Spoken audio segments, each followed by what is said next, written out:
자, 안녕하세요, 여러분. 첫 번째 강의는 잘 듣고 왔나요? 이번 두 번째 시간에는 우리가 첫 번째 시간에 배웠던 무단 통치에 대해서 우리 민족들이 국내, 국외에서 어떻게 저항을 해왔는지, 그리고 우리가 가장 잘 알고 있는 역사상 최대의 항일운동인 3.1운동이 어떻게 발생하였는지, 의의는 무엇인지까지 배워보도록 하겠습니다. 오늘도 집중해서 재미있게 역사 강의 한번 같이 해볼게요. 자, 오늘의 학습 목표 한번 같이 살펴볼게요.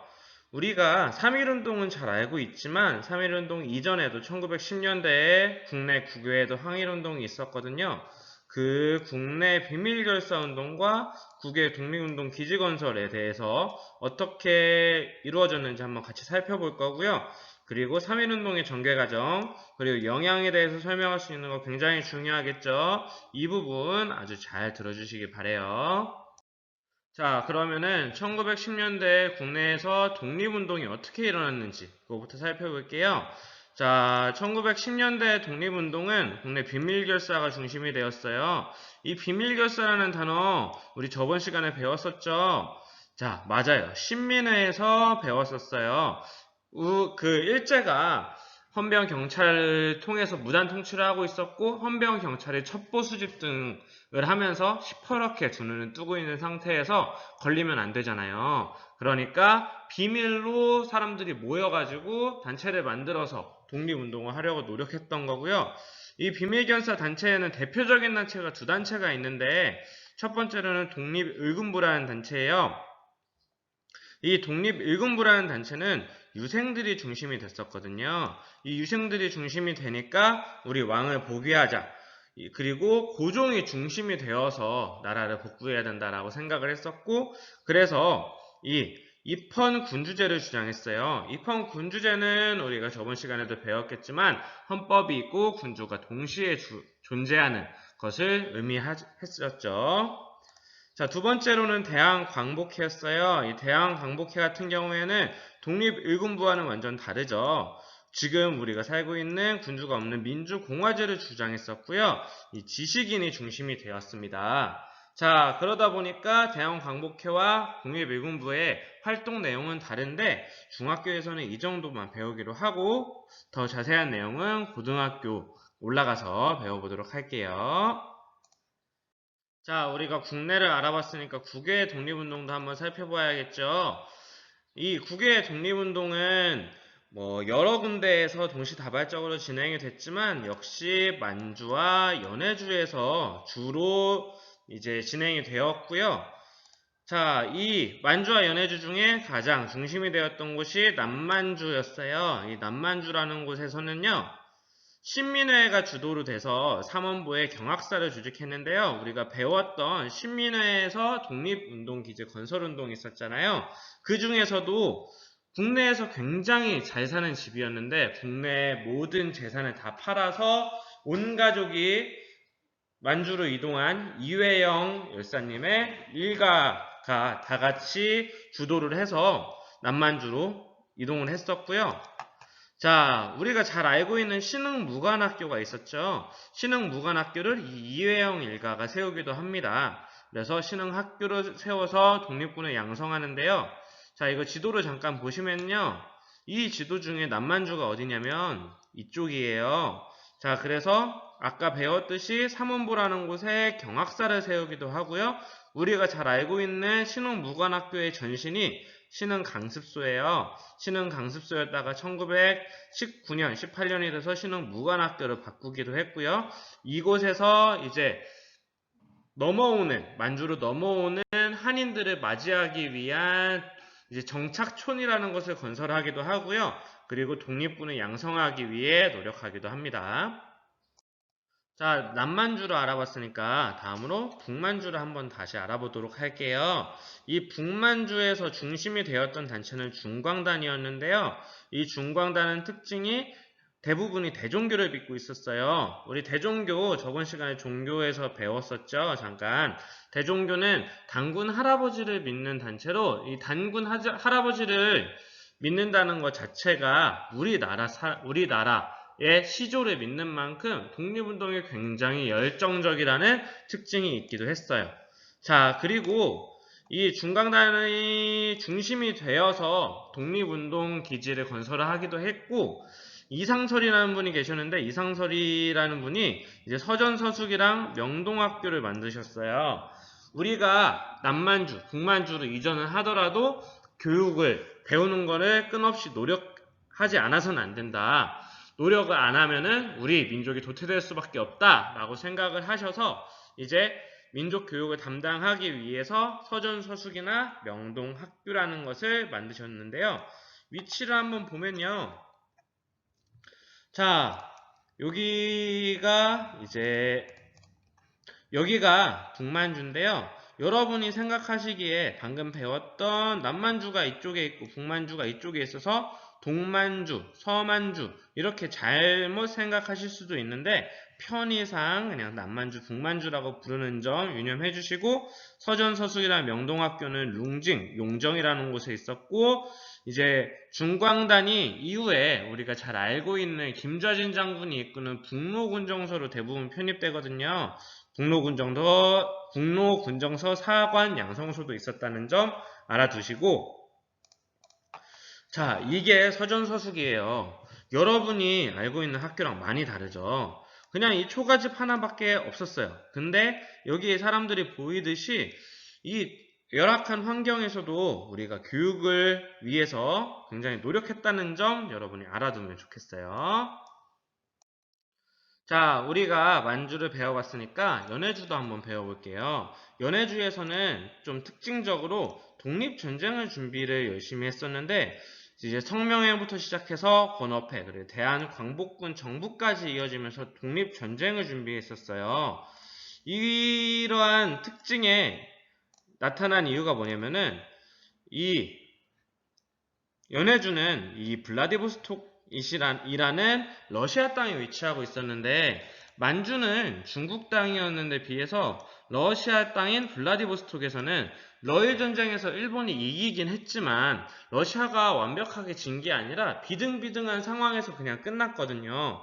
그러다 보니까 러시아 땅인 블라디보스톡, 연해주에 가면은 일본의 눈치를 조금만 봐도 되는 면이 없지 않아 있었기 때문에 이 연해주, 블라디보스톡 쪽에 가신 분들이 많았고, 여기에서 독립전쟁이 심화되었다라는 것을 여러분이 알아두었으면 좋겠어요.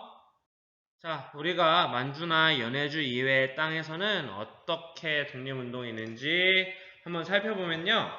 먼저 중국에서는 대한민국 임시정부가 들어설 상하이에서는 신한청년당이라는 단체가 만들어졌었어요.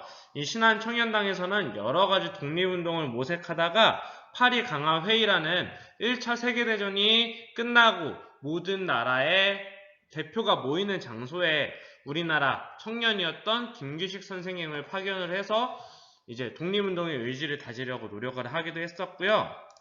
자, 두 번째로 미국 같은 곳은 우리가 미주라고 하면은 미국만 생각하기 쉬운데, 이 외에도 이제 북아메리카, 남아메리카, 그리고 심지어 하와이까지 독립운동 단체가 있었어요. 그래서 하와이나 멕시코 등의 등지에서 많은 독립단체가 조직돼서 독립운동을 하기 위해 노력하고 있었습니다. 자, 우리가 1910년대 국내의 민족운동에 대해서 한번 살펴봤고요. 우리가 아주 잘 알고 있는 3.1운동, 3.1운동이 어떻게 일어났고 어떻게 전개가 되었는지 한번 살펴볼게요. 먼저 배경부터 살펴보면요. 국제정세, 그 당시에 우리나라를 둘러싼 국제정세가 변화하고 있었어요. 먼저 우리가 아까 잠깐 살펴봤었던 파리강화회의라는 1919년에 1차 세계대전이 끝나고 모든 나라 국가의 대표들이 모이는 장소에서 미국 대통령인 윌슨이라는 사람이 뭐라고 주창했냐면은, 모든 민족은 다른 민족의 간섭을 받지 않으며 정치적 운명 등의 자기 민족의 문제를 스스로 결정할 권리가 있다 라고 하는 민족 자결주의라는 걸 제창했어요. 이게 무슨 뜻이냐면은, 자, 우리 민족은 지금 일본 민족의 간섭을 받고 있잖아요. 이게 바로 식민지라는 건데, 이 식민지가 되어 있는 상태의 국가들은 너네가 지금 간섭을 받고 있는데 간섭받지 않을 권리가 있어. 그러니까 너네가 간섭을 만약에 받으면은 내가 도와줄게 라고 하는 주창이었어요. 근데 사실 조금 더 깊숙하게 들어가 보면은 그 당시에 이 윌슨이 주창했던 민족 자결주의는 1차 세계대전에서 졌었던 패전국의 식민지에만 적용이 됐었어요. 근데 일본은 승전국이었단 말이에요. 그러다 보니까 우리 민족에는 적용이 안 됐었어요. 그럼에도 불구하고 그 당시에 파리강화 회의에 김규식이 파견되어 있었는데 이 강대국의 대통령이었던 윌슨이 너네 간섭받지 않을 권리 있어. 너네 열심히 해봐 라고 하니까 응원이 될 수는 있었겠죠. 자, 그리고 또 러시아 혁명이 있었는데 이게 러시아가 사회주의 국가로 혁명을 일으켰어요. 여러분 소련이란 말 많이 들어봤었죠. 이게 소비에트 연방의 줄임말인데 소련이라는 거대 단체를 만들고 사회주의 국가로 혁명을 일으킨 다음에 뭐라고 했냐면은 식민지로 있는 국가들이 민족해방운동을 하면은 내가 도와줄게 라고 주장을 한 거예요. 왜 그랬냐면은 러시아가 사회주의 국가가 되니까 이제 식민지로 있는 국가들을 사회주의 국가로 편입하기 위해서 한 거였지만 너네가 열심히 운동하면 내가 도와줄게 라고 하니까 우리나라를 둘러싼 국제 정세가 우리도 열심히 하면 할 수 있어 라고 이제 힘을 얻게 되는 큰 계기가 되었던 거죠. 자, 국제 정세가 이렇게 변동하는 상황에서 국외에서는 어떠한 독립운동을 1919년에 하고 있었는지 한번 살펴볼게요. 먼저 상하이에서는 선생님이 아까부터 얘기하고 있었던 신한청년당이 파리 강화회의에 가서 파리 강화회의에 김규식을 파견해서 독립청원서를 제출했었어요. 자, 독립청원서라는 게 뭐냐면은 파리 강화회의가 1차 세계대전에 참여했던 모든 국가의 대표들이 온다고 했잖아요. 이 대표들이 온 데에 김규식이 우리 지금 일본에 부당하게 식민지가 되었습니다. 여러분이 도와주신다면 우리가 일본에 독립할 수 있습니다. 독립을 도와줄 수 있도록 독립을 할 수 있도록 도와주세요 라고 하는 게 독립청원서였어요. 자, 다음으로 만주에서는 민족 지도자 39인이 대한독립선언서를 발표했는데 이 대한독립선언서는 독립전쟁을 추구했었어요. 이 대한독립선언서는 이후에 3.1운동 때 독립선언서로 고쳐져서 사람들에게 많이 읽히기도 했고요.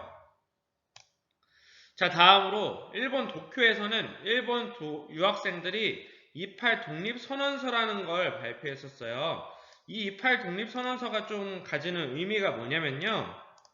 자, 이게 당시에 일본 유학생들이었는데 굉장히 젊죠. 근데 이 사람들은 당시에 일본에 유학을 가려면은 굉장히 부잣집 자식들, 잘 사는 집 자식들만 일본에 유학을 갈 수 있었단 말이에요. 이 사람들은 일본에서 공부만 하다가, 아니 공부를 안 해도 그냥 호의호식 하다가 우리나라에 들어오면 떵떵거리면서 살 수 있었어요. 근데 이러한 사람들이 일본의 심장인 도쿄에서 우리나라의 독립을 위해서 독립선언을 했단 말이에요. 일본의 입장에서 굉장히 당황스러울 수밖에 없겠죠. 이 사람들은 걸리면 죽을 수 있었는데도 불구하고 이렇게 일본의 심장에서 독립선언을 해왔다는 게 굉장히 중요하고요. 이 28 독립선언서가 우리 3.1운동에 굉장히 큰 영향을 미쳤다는 거 알아두었으면 좋겠어요. 자, 그렇다면 3.1운동이 일어나기 전에 국내에서의 상황을 한번 살펴볼게요. 자, 고종 서거 1919년 1월에 고종이 돌아가세요. 근데 이 고종이 죽는데 고종이 독살이 되었다. 누구한테? 일본한테.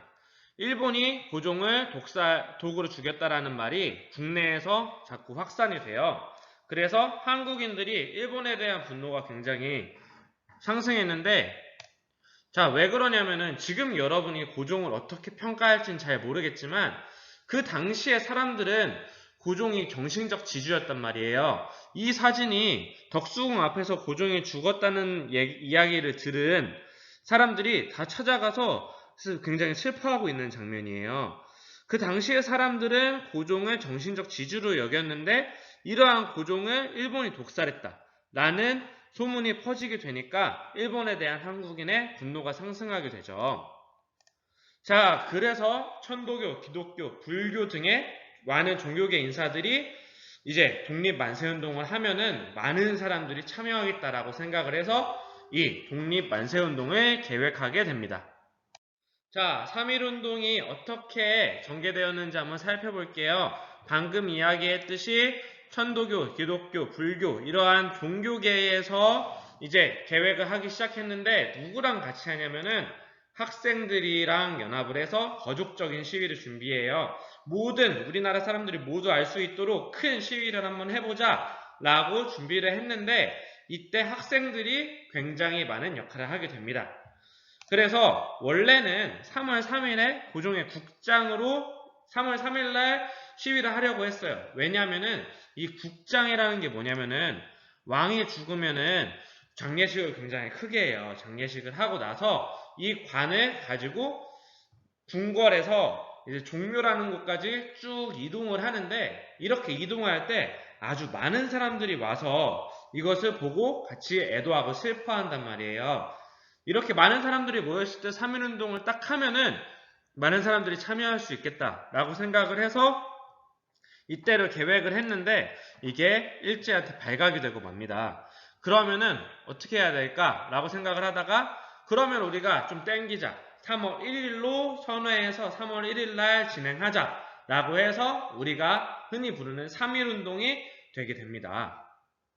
자, 그렇다면 3월 1일에 이 3.1운동이 어떻게 진행되었는지 한번 살펴볼게요. 자, 3월 1일에 서울의 탑골공원이라는 곳이 있는데 이 탑골공원 꽤 큰 공원이거든요. 여기에서 민족대표 33인이랑 학생들이 만세 시위를 하자라고 계획을 했어요. 근데 이 3월 1일에 시위를 한다는 소식이 들려오니까 너무 많은 사람들이 몰려온 거예요. 그래서 너무 많은 사람들이 몰려오니까 이 당황한 민족 대표들이 이게 과격화되지 않을까, 폭력 행동으로 변하지 않을까라고 생각을 해서 태화관이라는 곳에서 독립선언을 합니다. 이게 그 당시에 태화관에서 독립선언하는 사파인데 태화관이 무슨 기념관이라고 생각할 수 있는데 그냥 중국집이었어요. 식당이었단 말이에요. 이 식당에서 독립선언을 한 다음에 스스로 경찰에 신고해서 체포당합니다. 민족 대표들은 이 시위가 과격화될 것으로 우려해서 그럴 수도 있지만 스스로 신고하고 체포되는 것은 조금 이해가 안 되는 부분이기도 하죠. 자, 그래서 이 민족대표 33인을 기다리고 있는 학생들이 계속 기다리는데 민족대표 33인이 안 오는 거예요. 그래서 학생들이 민족대표 33인을 찾아갔는데 잡혀가고 있는 모습을 본 거죠. 그러니까 이 학생들이 안 되겠다라고 해서 미리 준비해 놓은 그 기미독립선언서를 가지고 많은 사람 앞에서 가서 기미독립선언서를 비장하게 읽습니다. 그리고 대한민국 만세를 외친 거예요. 그래서 대한민국 만세, 만세라고 하면서 시위가 진행이 됐어요. 근데 이 민족대표 33인이 우려했던 거와 반대로 비폭력 평화 시위가 진행됐어요. 지나가던 일본인을 때린 것도 아니고요.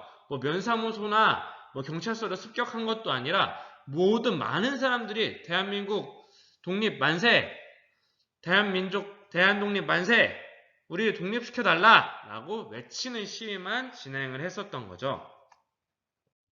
자, 3월 1일에 시작한 이 만세운동은 전국 도시로 확산이 되어 우리가 저번 시간에 배운 철도길을 따라서 생긴 도시들도 많았고 그리고 원래 큰 도시였던 평양 이러한 도시들에서 금세 소문이 퍼지고 시위가 확산이 되게 됩니다. 이러한 시위는 자, 이게 당시에 종로에서 있었던 만세 시위인데 자, 여러분 칼이나 총 보이세요? 무기 보이세요? 전혀 없죠. 그냥 맨손으로 대한독립 만세, 우리 독립시켜달라 라고 하는 시위를 벌였던 거예요. 비폭력 평화 시위였던 거죠. 자, 이러한 3.1운동의 주도 계층, 2단계의 주도 계층은 학생, 교사와 상인 노동자였는데요. 자, 상인들은 철시투쟁, 자기 가게 문을 닫고 나 가게 영업 안 해. 그리고 이 운동에 참여하는 거고요. 노동자들은 파업투쟁, 나 일 안 해. 너희 일본인이 하거나 한국인, 지주, 부자들이 하는 회사에 안 나가고 운동에 참여하겠다 라고 하는 거예요.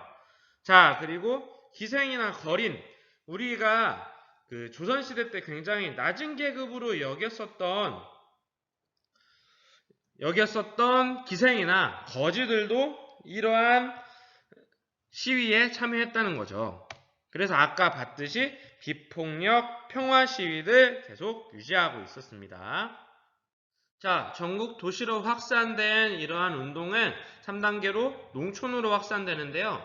농촌 같은 경우에는 좀 단절되어 있는 곳이 많다 보니까 아무래도 소식이 느려서 3단계까지 진행이 됐는데, 자, 대도시나 중소도시에서 운동을 접한 학생들이 이거는 여기서만 할 게 아니라 우리가 고향으로 돌아가서 고향 사람들과 같이도 계획을 해서 운동을 해야겠다라고 생각을 하고 고향으로 돌아가서 한 경우가 굉장히 많아요.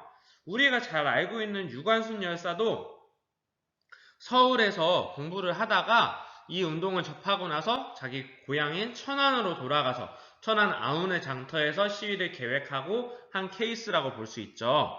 자, 농촌으로 넘어가다 보니까 우리나라 사람들의 대부분이었던 농민층이 이 3.1운동에 가담을 하게 되는데요. 이 당시에 비폭력 시위에서 무력 시위로 전환이 되는데요. 이 이유는 일제가 잠깐 뒤에 배우겠지만 일제가 굉장히 무자비하게 탄압해요. 전혀 무기도 아까 봤듯이 무기도 가지고 있지 않은 사람들에게 총을 쏘고 칼로 베고 이렇기 때문에 우리도 어쩔 수 없이 무력 시위를 전환이 되게 되고요. 식민 통치 기관이었던 면사무소나 경찰서를 습격해서 무기를 빼앗아서 무력 시위를 한다든지 아니면은 지금까지 우리를 괴롭혀왔던 사람들을 응징한다든지 이렇게 우리가 이 시위가 변화하게 됩니다. 자, 이 3.1운동은요, 국내에서만 진행이 된 게 아니라 국외로도 확산이 됩니다. 자, 우리가 아까 1910년대 국외 민족운동에서 배웠듯이 만주, 연해주, 미주, 그리고 여러 국가들에서 독립운동 단체가 조직됐었잖아요. 이러한 독립운동 단체를 중심으로 이제 우리 3.1운동을 우리 국내 사람들만 알 게 아니라 해외 사람들도 알게 하게 되는 겁니다. 자, 그래서 주도계층이 유학생이나 교민 동포들이었어요. 자, 이거는 그 당시에 미국 필라델피아에서 진행된 시위인데요. 여기 보시면은 코리안 인디펜던스 리그, 그러니까 대한 독립을 위한 리그, 모임이라는 뜻이죠. 이렇게 외국 사람들도 알 수 있도록 국외로도 확산되었어요. 자, 지금까지 살펴본 3.1운동의 특징들을 잠깐 살펴보면 지역이 대도시에서 시작돼서 중소도시로에서 농촌으로 확산되었다는 특징을 가지고 있고요. 자, 그리고 성격은 비폭력적인 성격이었잖아요. 근데 일제의 탄압으로 인해서 어쩔 수 없이 무력 저항 운동으로 변화했다는 특징을 가지고 있습니다. 자, 이러한 3.1운동에 대한 일제가 어떻게 탄압을 했는지 보면요. 아까도 잠깐 이야기했지만 굉장히 무자비하게 진압을 해요. 대표적인 사건으로 두 개를 뽑아보자면은 여러분이 잘 알고 있는 유관순 열사가 순국을 하시게 되는데 돌아가실 때 일본이 얼마나 잔인한 고문을 하였는지에 대해서 보면은 알 수 있고요. 그리고 대표적인 사건으로 제암리 학살 사건이라는 게 있어요.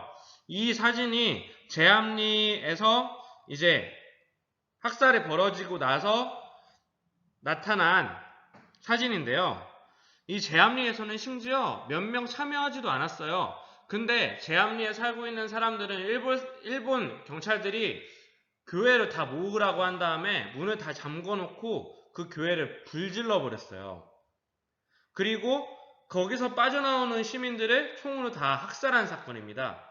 이 제암리 학살 사건이 외신, 그러니까 외국 사람이 이걸 알고 사진을 찍은 다음에 보도를 하면서 일본이 어마어마한 지탄을 받게 되는 배경이 되기도 해요. 이런 만큼 굉장히 무자비한 탄압을 해왔다는 걸 여러분이 알아두시면 좋겠습니다. 자, 그러면은 이제 3.1운동이 어떤 의의를 가지고 있는지 한번 살펴볼게요. 먼저 3.1운동의 성격은 역사상 최대 규모의 민족운동이에요. 그래서 신분과 직업, 종교의 구분 없이 전 계층이 전국적 규모로 참여했는데, 자, 이게 그 당시에 3.1운동에 참여했던 사람들인데 농민의 비율이 굉장히 많죠. 왜냐하면은 농민층으로 가면서 무력 시위가 됐기 때문에 일본은 잡아 넣을 수 있는 그 계기가 생기니까 농민들이 가장 많았지만 그 이외에도 학생 지식인들도 많이 참여했고 상공업자, 노동자도 참여한 모습을 봤을 때 전 계층이 전국적으로 규모로 참여했다는 걸 알 수 있죠. 자, 그리고 3.1운동의 의의에 대해서 살펴보면요. 자, 3.1운동이 전국적이고 전 계층이 참여했고 그리고 굉장히 큰 규모의 시위였는데도 불구하고 실패한 이유를 한번 생각을 해보니까 통일된 지도가부가 없었던 거예요. 그 많은 사람들이 시위에 참여했는데 일본이 대응에 대해서 이제 조직적으로 대응을 했으면은 이 운동이 성공했을지도 모르는데 통일된 지도부가 없었으니까 이제 뭐가 필요하냐? 통일된 지도부가 필요하구나 라고 생각을 해서 대한민국 임시정부가 설립이 되는 계기가 되기도 합니다. 자, 두 번째로는 민중들이 항해 투지의 주체임을 자각을 하게 된 거예요. 이게 무슨 뜻이냐면은 예전에는 민중들이 지금 일제가 이렇게 힘들게 해도 나 같은 무지한 사람, 나 같은 멍청한 사람이 투쟁한다고 해서 내가 뭐 이제 세상이 바뀌겠어 라고 생각을 했는데 이 3.1운동이 있고 나서 나도 힘이 있구나. 우리가 똘똘 뭉쳐서 행동하면은 우리가 이 세계를 바꿀 수 있구나 라고 생각하게 되는 계기가 되어서 농민운동이나 노동운동이 활성화되는 배경이 되기도 합니다. 자, 다음 의의로 살펴보면은 일제 식민 통치 방식이 변화해요. 우리가 다다음 시간에 배울 건데요. 1910년대에 무단 통치에서 1920년대 소위 문화 통치, 민족 분열 통치로 변화하게 됩니다. 이 문화 통치는 자기네들이 이름을 붙인 건데 그 일본이 생각을 하기에는 우리 민족이 강압하고 그리고 공포심을 조장하고 이러면은 얘네가 말을 들을 줄 알았는데 이 3.1운동으로 인해서 이 민족이 호락호락한 민족이 아니구나. 누른다고 해서 눌러지는 민족이 아니구나 라고 생각을 한 거예요.